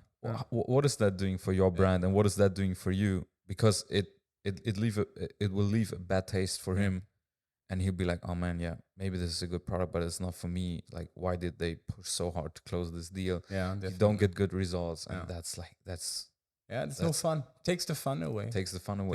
For us, it's we get the right people. We get good results with them, which is that's basically what you're trying to do, is to create a win-win situation, because there are 4 people involved in this whole process. So we got it down pretty good, and that's it. It's fun. It's cool. Everybody is happy when we get new clients, and we get the right clients. It's fun. It's really fulfilling to see how we can help people, how we can help businesses, finding the sweet spot for us based on our experience. And the team is doing great work. So if you're listening, I hope. Probably. Good work, guys. And but one good question about like what's the craziest product or service that you've ever sold, like with a client? Like, can you say that? We don't have anything crazy, to be honest. No. Like not it you need to be digital services, not like, I don't know, OnlyFans or something like that, no? There are a lot of OnlyFans agencies popping up right now, but none of them requires our service right now. Not yet. Not yet. No, actually, we have like very conservative businesses. I mean, your business is super cool. I love working on your project and getting everything right and making sure everything is working. So I love working on your project, and I love working with you. And that's also a thing, because a lot of people, you work with them, and you know, they get one lead, you don't close the one lead, they have like full panic mode. They're like, oh man, why didn't you close the lead? You're like, man, this wasn't the qualified lead. Just as simple as that. And also, like, what I love to do is, you when I hire someone for help, I will listen to them, right? And that's one thing you do, and I think that's one thing successful people do in general. You hire an expert in a field that you have not a lot of knowledge about. Why don't you listen to him? Exactly. And that's what I really appreciate, and I really love. That's why I really love working with you. When we say, look, we have this data, we made this amount of calls, we need to change this thing, you'll be like, let's do it. Yeah. Because at the end of the day, you want results. Exactly. And you work with experts. So you do what the experts say, right? And you did it until now. Yeah. And every time we get better results. Every month we get better results. So that's also one thing. Like, you hire an expert, listen to him. Exactly, man. Always. If I have no idea about marketing, I'm not going to start doing ads myself. Yeah, exactly. I hire someone for the copy. I hire someone for the videos. I hire someone to cut them. You know, because if I have no idea about these things, I'm not doing it. Or I get help from someone who is doing it. And when they help me, I'm not telling them how to do their job, because they are the experts. I wouldn't tell you how to run a Microsoft business, would I? I mean, yeah, I mean, but I see that you're absolutely right. I see that so many times that, like, even with the people or businesses that we work with, the mindset is still, I can do it myself. I can do all myself. It's like such a limited belief I see. It's like, I don't get that. Yeah, it's just like, I think you need to just, it's time. I think time and experience will show you, right? Like when I was in the consulting myself, like, I saw so many clients. It was actually also very frustrating sometimes. Like, you hire a company, a consultant, you pay them a lot of money, and they anyway want to do that themselves. Like, oh no, we're doing it. Like, why the hell are you getting me if you're not listening? Makes no sense. Makes no sense, man. Makes no sense. I mean, you can't be an expert in every field, especially these days. I mean, just take ads, what you just mentioned. Ads is a whole world. Like, it's a whole different game. I don't even know how that world works at some point. It's like, it's a complete different world. And that's why you have an expert for that, right? Yeah. Yeah, that's why, you just have to have these experts. As you say, I mean, you have your strengths in certain areas, use them, right? Yes. And you can't be an all-round. Maybe back in the day, maybe it was a little bit easier because you didn't have all this, like, just take social media. Maybe, yeah. It's like 24/7, right? Yeah. So like back in the day, maybe it was a little bit more old school, yeah. But nowadays, like, that's why you have experts. I mean, we have our videographer here. I mean, yeah, man. Cheers. We could have never set this up, right? Even if we try, it would never look good, probably. That's why you have experts. Yeah, that's true. It would be looking very bad, I believe. Yeah, probably. Well, that's cool, man. That's cool. Yeah, I mean, anything else, like, regarding Closing Academy, Closing Agency, that you want the listeners to know? Or oh man, basically, to all our German listeners, like, if you are in the digital product niche, and you might think, all right, I might want to listen to this guy again, or I might want to, maybe he can take a look at my business, what I can improve, or what we are doing right, what we are doing wrong. Go on our website. I think we will link it under the video. Sure. Closingacademy.net, .net, sorry.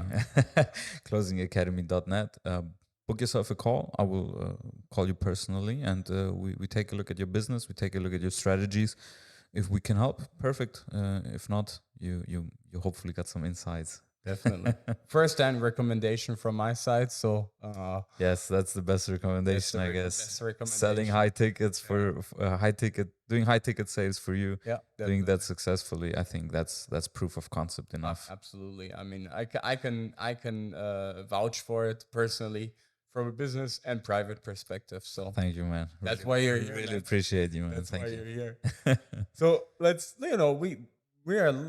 we still have some time. Looking at the clock, I told you 60 minutes. We're gonna easily run over the 60-minute mark. Yeah, I man, this is my first podcast as well. I didn't know it's gonna be. I think it's so far. I thought it's gonna be a bit more stiff, but it's quite cool. No, Actually. we got some. I mean, we have cool topics to cover. We covered a lot, but a couple of things I still want to dive a little bit deeper, especially around like you were like I was mentioning at the beginning, the Forbes under 30. Like Yes. like literally speaking, you basically how does it work like to get like into that magazine? And truth being told, does it had any effect like business wise? I mean, it looks cool. It's cool to show. Yes. But, yes. you know, Definitely, it's a cool thing to have. What we knew before, it's just gonna be a cool thing. Business wise, did it help? I can't really tell. You can't really track these things. Yeah. It might help you in the sales calls when people are like, when they have some kind of trust issues. You can always say, oh look, for example, we're on the Forbes. Would you, it's a magazine that is known for not publishing any bullshit or anything, and you can't really get into it if you're not referred to by someone who was already in it. That's at least how they told us it is in Greece, and that's also the thing. Like we are in the Forbes 30 under 30 in Greece because we are Greek citizens. Okay. So we cannot really be in the German one. Okay, that's how it works. Yeah. Yeah. So since we're in the German speaking market, I mean, it's like I said, it's a cool thing to have. Yeah. Did it help us business wise? Probably not. Does it help with trust? Yeah. Probably. Definitely. Yeah. But yeah, to be 100% honest, even if we didn't have it, it wouldn't make a big difference. Yeah. But it's a cool thing to have. It's a cool thing. But for example, my friend who referred us to this, like he had so many because he's doing university talks as well. His name is George Mulos. Check him out if you want. Where you live right now? Yeah, where I stay at his place right now. Yeah. Exactly. For him, he's doing university talks and stuff. And okay, cool. He started in Cyprus doing the talks. And they're like, all right, what have you accomplished that you can come into? And he's like, oh, look at my Forbes 30 under 30 article. And they're, oh, yeah, come in, Yeah. So for him, it definitely opened some doors.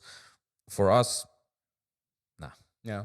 But it's cool to have. It's cool to have. It's a nice to have. Yeah, it's nice to have. Like, it looks cool. Your mom is probably pretty happy. Took the article. Yeah, like all like, man, back in Greece, like everyone has at least two magazines at home. Yeah. Of course, man. You need to from us. Yeah. It's a proud moment, definitely. Like we're proud of it, and also it helped us in terms of our families back in Greece and the people who know us to understand more of our business and hopefully maybe inspire one of them. We like when we went back to our village, there was one guy especially who was super interested. Like he was asking questions and he was like, how are you doing it? How can you work remote? For them, it's a completely different world. So even if we just inspired him and to be like, oh man, I'm going to start my own thing. Like they're from the same village, I mean, they might have a different upbringing and different opportunities in Germany. But at the end of the day, like we said, take responsibility. You didn't have the same as we had. Doesn't really matter. Everybody is born naked, basically. Everybody has the same opportunity. Take responsibility. And even if we just inspired him to get his life together or to start something new, man, amazing. And that's another cliche thing to say. Yeah. Well, it sounds like we're giving all the cliches out. Yeah. I mean, because that's a good point, because you can't like this is a good example of it's just not money or revenue regarded. If you inspire someone privately to know, I mean, that's you cannot measure that in numbers. That's a whole different fulfillment. Yeah, definitely. That's really cool. I find it really cool. I'm too old, obviously, but maybe there's a different Forbes list I'm going for. Man, just I'm pretty sure you can make the Forbes, man. You build some big businesses. I will contact them. Apply for it, man. So we were touching also the topic Dubai and Cyprus. I mean, we've talked about that especially. I mean, why you emigrated, and like, would you like just also like for me, because I find it really interesting. Would you say what's better, Cyprus or Dubai? Man, since the day I came here, everybody's asking me this question, like, what's better? I can't tell you, man. I really can't. I love both. I love Cyprus. I love Dubai. If you want to be a bit more relaxed, if you want to have that, the siga thing, you come to Cyprus. Obviously, you don't have the traffic, you don't have the noise, you don't have all these fancy people and stuff. You don't really have that here. But then again, when you're in Dubai, you're like, oh man, yeah, this is, you get everything delivered to your doorstep. You can, like, it's super service oriented. Where here it's not really. You have to go everywhere, and you can't order anything from Amazon. It might get lost. So it's terrible. You order a book, it never comes. Just get the audiobook. Definitely. In Dubai, it's different. You order something, or you go out to eat. You get a taxi. You like, as soon as you walk out your building, you have a taxi there. You don't have that here. Super cheap, I heard. Super cheap. You have all these scooters. You can go everywhere. You have these fancy restaurants. It's a whole different thing to Cyprus. It's a whole different way of living. I love both, honestly, but I think you need to have a good balance. Like, coming back to Cyprus is fine, but business-wise, staying in Dubai is the smarter thing right now. So, well, I think like Dubai is even a level, like couple of levels up when it comes to business entrepreneurs. I mean, there's really crazy people, like they're crazy randomly next to each other. Yes. I mean, the network that you're building there is again complete different story. And it's 3 million people only. Like, people underestimate. Really? Like, it's not. Vienna is like 3 or 2. It's like, so big then. It's big, but it's not like, oh man, this is like, London, 11 million people. It's not. But the amount of it has the most amount of millionaires per square meter, something like this. Some crazy data. So you can actually just walk out and you see like crazy people, crazy watches, crazy cars. I went to the barber, and there's a guy, Rolex Day-Date. He has no hair on his head, but he still got a haircut for some reason. And these people, you still get that here as well. You probably don't get that in Germany, but you sit next to very wealthy people just randomly at the barbershop, and it's very open-minded. You can talk to everyone, and it's a good thing. It's good here as well, but I'm just comparing it to Germany now. If you have a fancy car in Germany, you're gonna get keyed. Neidgesellschaft. It's jealous. There, you see a fan, everybody's looking, or some people are not even looking anymore. It's nice Ferrari, bro. It's crazy, man. It's crazy, but I like it. So again, I don't think like ordinary people from back home could live there, because it would just crush their mindset, their whole beliefs. But probably there are also some disbeliefs about Dubai or about Cyprus as well, probably, and that's why it's so important to go to these places to actually see how it is, and not what is portrayed in the media. What is it like a typical thing where you would say it's Dubai is portrayed, but it's actually not? You have an example? Yes, for example, people say, it's like modern slavery. Like the people on the construction site, which is some complete bullshit. You have people on construction site from poor countries, from India, Bangladesh, Pakistan, and with the salary they make there, they wouldn't make that in a year in Pakistan. So they feed like 5 family members at home. I mean, they work their asses off. You have 6-day working weeks in Dubai, of course, and it's hard labor. But working construction site is always hard labor. And people are like, oh yeah, they're slaves, they don't get paid. Man, they get paid like for what they have back home. They can they send their money back home. They can feed their families. So that this some bullshit people keep saying, or women have no rights. My girlfriend comes to Dubai now, and every time she came to Dubai now, when she goes out at night alone for a walk or whatever, no problem. You don't need to be worried about anything. Where let's say she lives in London. If she goes for a walk at night in London, I'll be a bit, I'll be a bit worried. I'm not gonna lie. She lives in a nice area, but still, in Dubai, same thing. My mom comes, she goes out at night for a walk. No problem. No worries. Yeah. I sit there, I do my work. I know she will be. Yeah. We don't lock the doors in Dubai. Yeah. You know, Yeah, we don't lock that it. I heard. You don't Yeah. lock the doors. Yeah. I we walk into the apartment. Yeah. Crazy. Everybody can walk in basically, but nobody's doing Do it. that in Germany. Not You're possible. robbed. Yeah. You're robbed in the next 5 business Yeah, minutes. That's true. That's true. I think, but yeah, that with the door thing, actually, I heard in other countries as well. Like, I also had a apartment in Poland, and I was super confused because they do that as well in some suburbs. Yeah. And in Poland, especially like Germany, Austria, is like it would be the complete opposite, right? Like everybody's stealing everything. It's like also Yeah. like a prejudice, Yeah. which I found out. But yeah, but that's super interesting about Dubai, and I also didn't know that. What like I think your brother told me though that that was funny when he was there and he was out for lunch with your mom, and then like but the people don't talk to women, they talk to the man, right? So that's Yeah. still traditional, right? They're traditional in some ways, but also again, they don't do that because they think, oh, women are worthless or some bullshit. It's just how they raised. It's just how they're raised. For them, it's a respect thing. Yeah. You know, Yeah. so you can't have you have these Western values, which are fine. I grew up with Western values, and some things are still a bit weird for me as well. Yeah. But for them, they have whole different values. Yeah. And for them, it's like it's a thing when you talk to them. It's a respect thing, right? So if let's say you come to those people come to Germany, and they would see a different perspective. They would also be like, oh, okay, this is a bit weird, but they wouldn't try and push their values on your values, which the West is trying to do. For example, you know, like the fucking football thing, man, in Qatar. Where they're all protesting and stuff. This is their tradition. This is their values. You can't push your values on someone else. And if you don't agree, man. Nobody forces you to agree. That's true. That's so true. I think it's nothing we can directly influence anyway, but Obviously not. I also think, like, as I say, I'm going to visit you now in Dubai. That's on the list. Man, of course, come to Dubai or come wherever you think, like,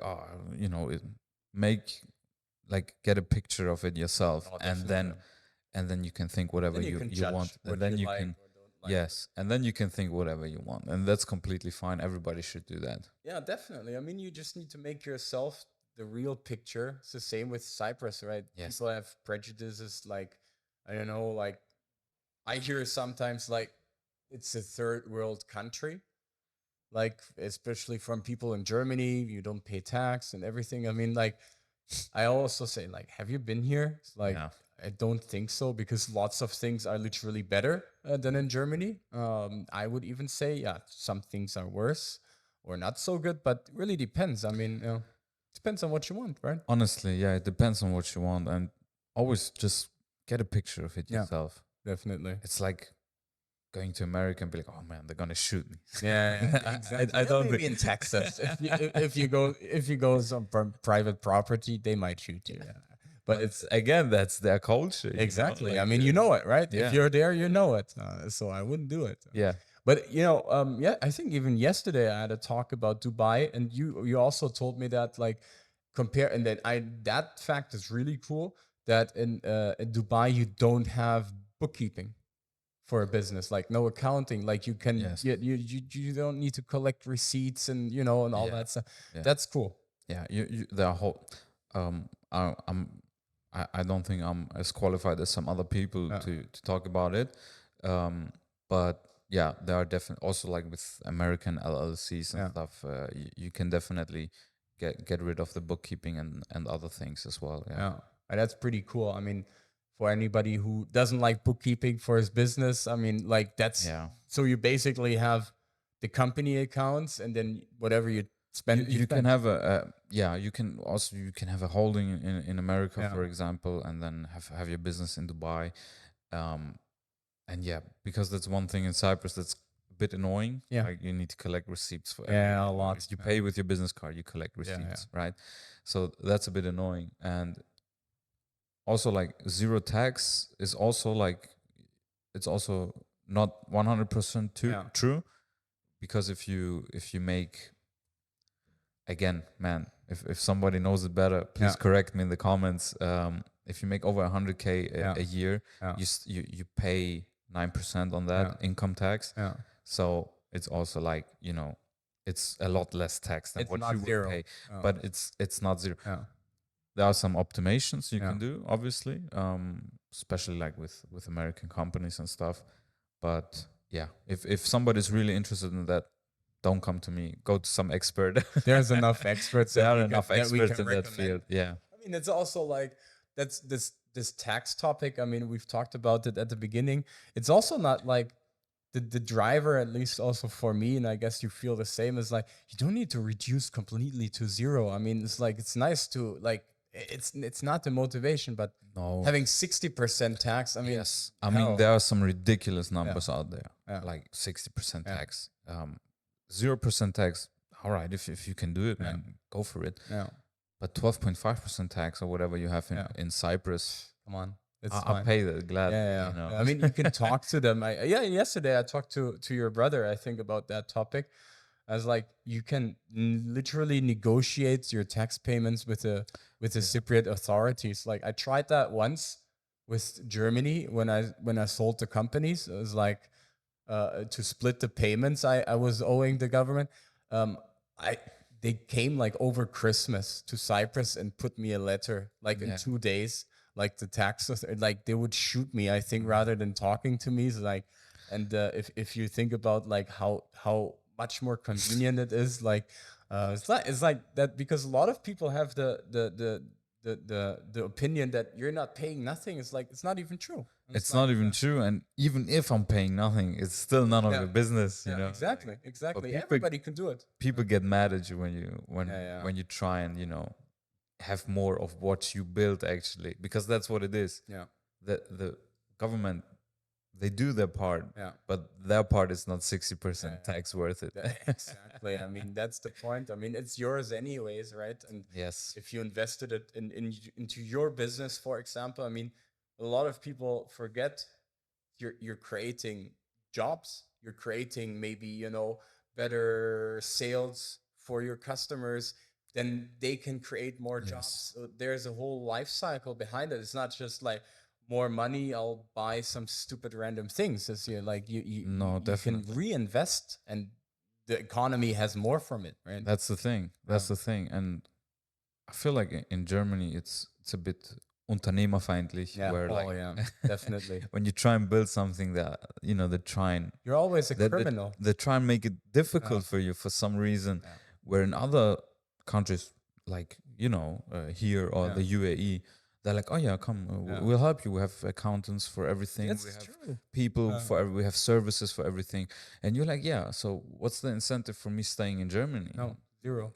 Zero. That's like this unternehmerfeindlich, like be friendly or like against entrepreneurs. I had that all the time, the feeling like in Germany, like whatever you asked for some support, you never got it. You really just had like rocks in your way.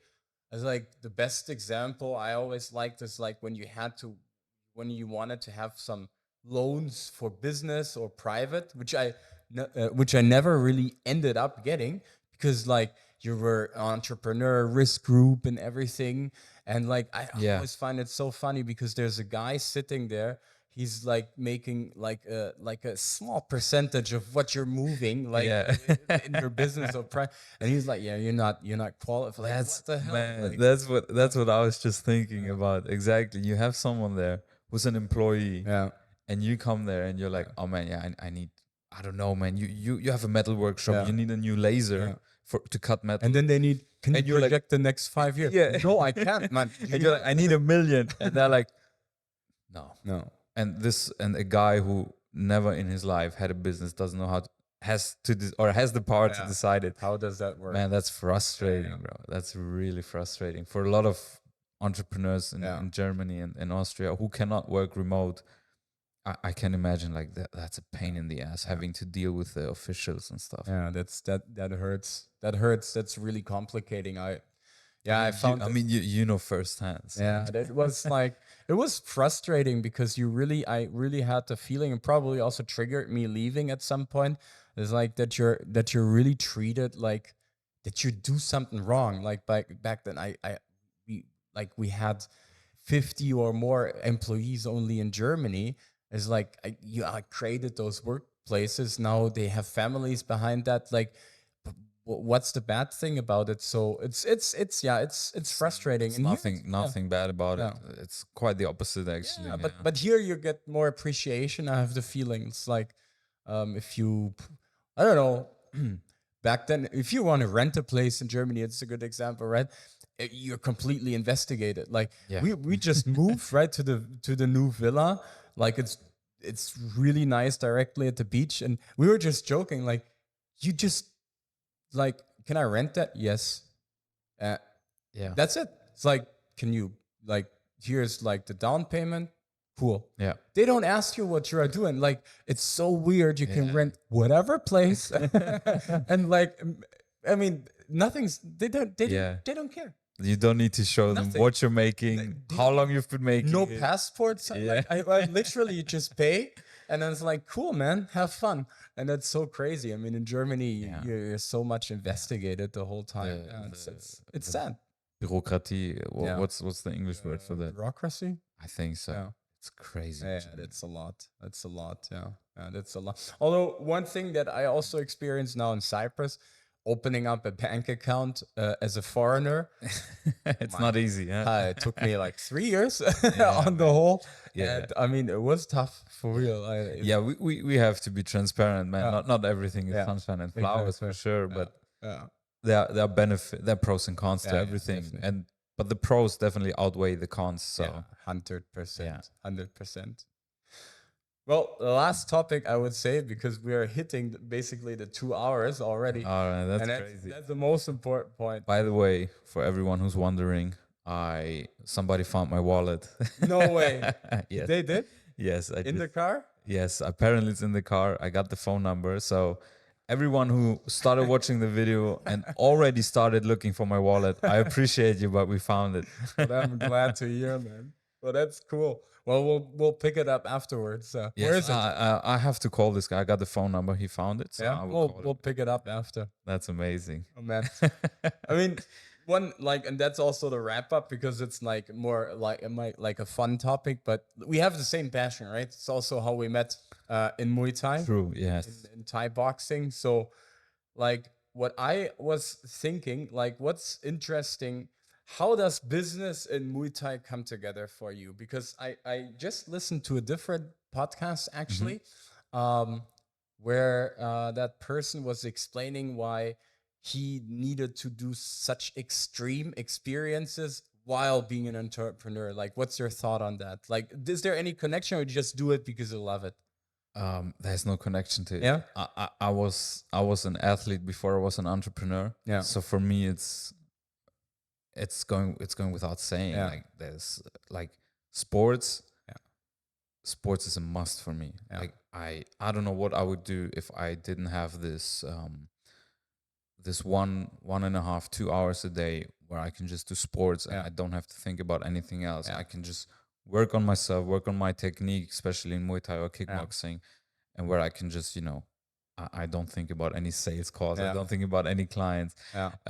For me, it's a good thing. It for me, it has to be like this.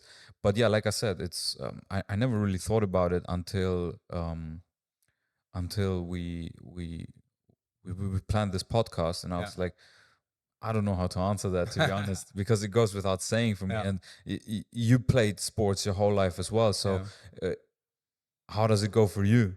I think sport is like teaching you the discipline for yourself, because if you want to build your own business, be your own boss, being an entrepreneur, nobody's controlling you. Yes. And if you grow up in a team doing, martial arts or soccer or ice hockey or whatever, you learn certain discipline, like key values. I think this is and to be able to push yourself through very uncomfortable situation, this innere Schweinehund besiegen, you know, Yes. like I think this is one of the key Man, points. discipline definitely. Yeah. Discipline comes with every sport. You can't be successful in any sport Yeah. without this. You can't be successful in anything without Yeah. discipline.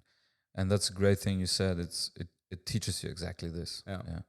And yeah, if you get punched in the face, you might can see that I have a little bit of Yeah, eye. yeah. From sparring on Yeah, Saturday. on Saturday we did some sparring. Yeah. But yeah, it has to happen. Like Yeah. sports is a must. Yeah. And I grew up doing sports. I went to a sports high school. Yeah. And then I continue. I played. We did swimming when we were Yeah. kids. You know, my mother took us swimming. Then I played football or soccer. And then I was always active as a kid. I was running. I was climbing. And then I went to sports school. We did track and field. I did gymnastics, and then handball, football again, and then American football as well. Yeah. After school, I was fascinated Yeah? with American football. I played American football. Wide receiver. No, safety. Safety. Free yeah? safety. Ah, Yeah. I was nice. playing as a safety for the Gladiators in Austria. In I really Ried. didn't know that. Yeah, they're like it's pretty cool. It's a cool team. Yeah. I played with them, and I was while I was playing for them, I also started doing Muay Thai. I was 16, 17, and then I had to stop doing playing football. It was too far away. I had too much on my hands, and I had to decide. So I decided for martial arts. Yeah. Been doing that for a decade now. Yeah. So Long time. it's a long time, and you can't do a decade without discipline, because in martial arts you get kicked, you get punched, you really need to want to do it, and that's the same with business. Yeah, that's true. That's it's a good metaphor, because you get punched in the face, you get kicked in the nuts. You know, you need to, sometimes you need to live with it, and then just pull through. I mean, how many fights did you have now? I didn't have a lot of fights. I had like 8 fights now. So I have another one coming up on Saturday. Yeah. On Sunday, sorry. And sometimes it's the same thing in sports as well. You're like, why am I even doing this? But you want to test yourself, you want to compete, you want to see, all right, where can I get this? Obviously, I'm not going to be. I did have one professional fight, but I'm not going to be a professional kickboxer. And like the Zug is abgefahren, the train is gone, right? But you still test yourself. It's a good thing. It's a good sport. It keeps you healthy, it keeps you fit. Yeah, definitely. Just make sure you don't get punched in the face too much. But it's I have, like I said, I have one fight on Sunday now. Nice. And if you overcome getting punched in the face, if you overcome this anxiety of getting in the ring, knowing this other guy is just there to take your head off. Yeah, it's a crazy feeling. But after that, nothing can face you, really. Exactly. It's a little bit like a business, right? Yeah, it's a bit like a bit, but you played professional sports. Yes. You were a professional ice hockey player. Yes. You know about the anxiety, the adrenaline, about wanting to perform, being able to perform, so it's I think it's somehow connected to business, that you need to survive, you want to prove yourself. It's like the same drive. I think that's how, at least how I feel, like playing soccer, hockey, like all the kind of sports. Really prove yourself, prove it to other people, of course, as well. Same goes for business.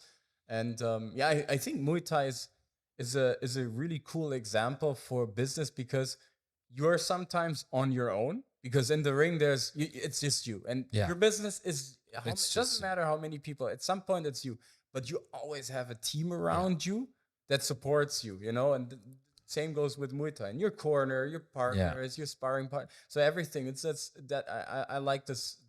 And you need to push through sometimes. Sometimes it's just like that. Sometimes you need to push through. And it's fight. Sometimes it's just a fight, right? Sometimes you just need to fight, and that's it. It's a good thing you said. It's basically an individual sport, and simultaneously it's not. Yeah, exactly. But in the ring, you are alone, and in business you're gonna be alone sometime. You need to be alone, and there's gonna be someone who will try to take your head off. They will try.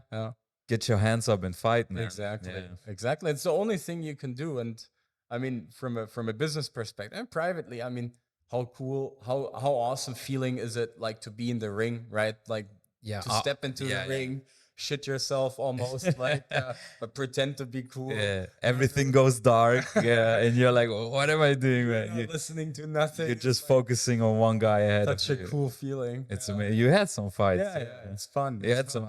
You had some crazy fights. Yeah, But your lots, last one was a bit crazy. He was a bit crazy, man. He almost killed the other guy in Yeah. the last fight. Yeah. So yeah, it's fun. I like it. I think for me is also like you put yourself, like, I like to do supposedly I like to do extreme things, and I think it's related that you're sitting so much, like, for work, you're sitting so much in front of the laptop, you're doing very unemotional stuff, a lot of meetings, like, you're focused, it drains a lot of energy, and it's very, like, in a sense, boring because you do it day in day out. I like it, but of course you're not, jumping from hills, and I think I enjoy sometimes doing Muay Thai, going diving, and, like, I don't know, like this rack there 60 meters down, or jumping from airplanes. So this gives us the feeling, okay, like, you're really alive. Like, I think this is something that wakes you up compared to, because you're sitting a lot, right? Yeah. Normal day, 8, 10, 12 hours, it's just grinding. Of course, yeah. You love what you're doing, but it is a bit gray at times, and you need that. You sometimes you need to go to training and get punched in the face, man. And then you feel It's better. like that. You feel better afterwards. Yeah. Sometimes you have better ideas. Man, Like, somebody listening to you now would be like, these guys got punched in the face a bit too much. maybe, man. Maybe that's part of it, man. Nah, it's fun. It's fun. Yeah, It is fun. It is. Everybody who's doing martial arts definitely knows what you're talking about, and everybody who isn't, man, just give it a try. Honestly, Definitely. I mean, we're here to talk about entrepreneurship and stuff, but martial arts will or can change your life.